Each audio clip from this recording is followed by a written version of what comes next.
Hi everyone. So today I'm going to talk about discussions. There are two different kinds of discussions in the lesson. There's the non-graded ones, which is like this, and you can tell because it's got nothing at the top here. You'll see the difference when I come to the graded one.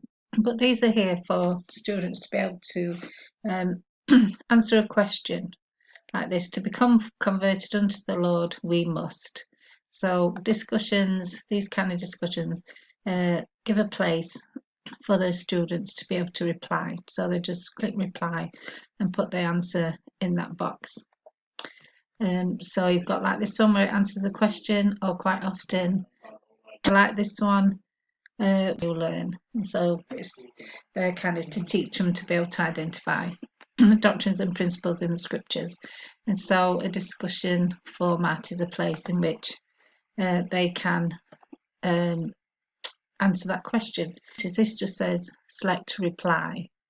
Now this one is a graded discussion. And as you can see, it says this is a graded discussion, 10 points possible. It says 10 points possible, we don't give them 10 points, but when you create a discussion page, that's the option you've got as points, so that's why that's there. You just mark it complete or incomplete. And so the difference is there, it's graded, and it will say be sure to read what your classmates write and reply to at least one of them. Okay, so that's your discussion. And so this one, as you can see, it's not just answering a question, it is really about sharing. So it says, for this discussion, please share some of the things from the lesson that were most meaning for you and why. Now I've put the and why on the end, it just said meaningful for you. So I thought if I don't put and why, they might not put it. So I just changed that by clicking on edit. I don't do a lot of changing, but things like that, you just click on edit and type it in and then click save. And then you'll get another typical question for a graded discussion is to share an experience whenever you experience joy in the service of the Lord and his children. Okay, so questions look like. I want to about discussions and how important I feel that they are. Quite often, teachers will say, teachers are posting the discussions first, and then when the first student of the day goes in, they've got someone to reply to. And this is true. This is one of the reasons why teachers really ought to post in the discussions. But they're also, more importantly, they're opportunities to connect with the students, and opportunities to teach and testify. Right, this is an opportunity that you have each day to share something with your students, to share a bit of yourself, a bit of your life, a bit of your love for the gospel, and to share your testimony. And I think this is a very important thing to remember, and to take the opportunity for.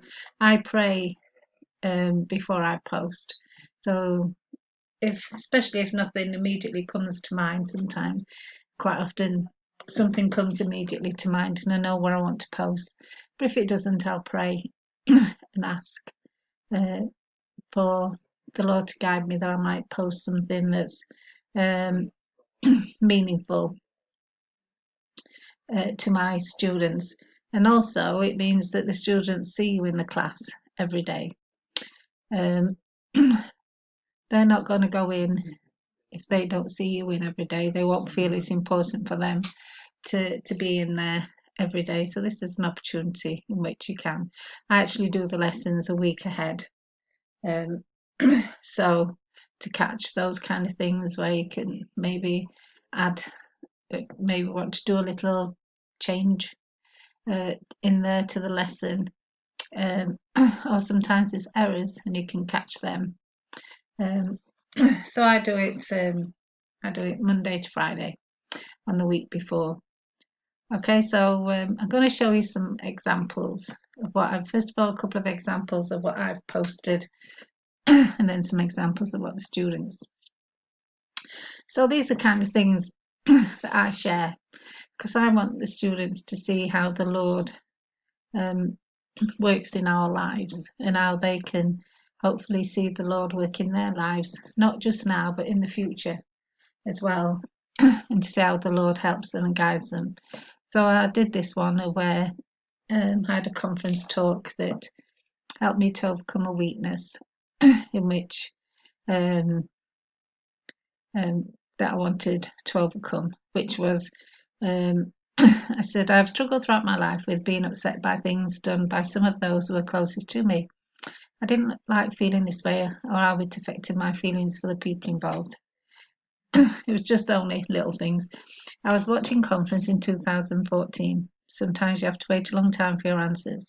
This was said in a talk by Elder George Clemingat of the 70, approaching the throne of God. Become really, really good at forgiving. I, the Lord, will forgive whom I will forgive, or of you it is required to forgive all men. Forgive everyone, everything, all the time, or at least strive to do so, thus allowing forgiveness into your own life. Don't hold grudges, don't be easily offended, forgive and forget quickly. And don't ever think that you are exempt from this commandment. Spiritual confidence increases when you know that the Lord knows that you bear no ill feelings toward another soul. I finally knew what to do. Since then, I felt so much better. My relationships have been stronger. I could do it straight away too. I didn't have to work on it. I could just do it, which I know is a blessing from God. So I wanted to share that to show the students that we have weaknesses as well. If they have weaknesses, that's fine. But I wanted to show how a general conference talk had helped me to be able to overcome that weakness and hopefully be an example to them that they could follow if they wanted to in their weaknesses.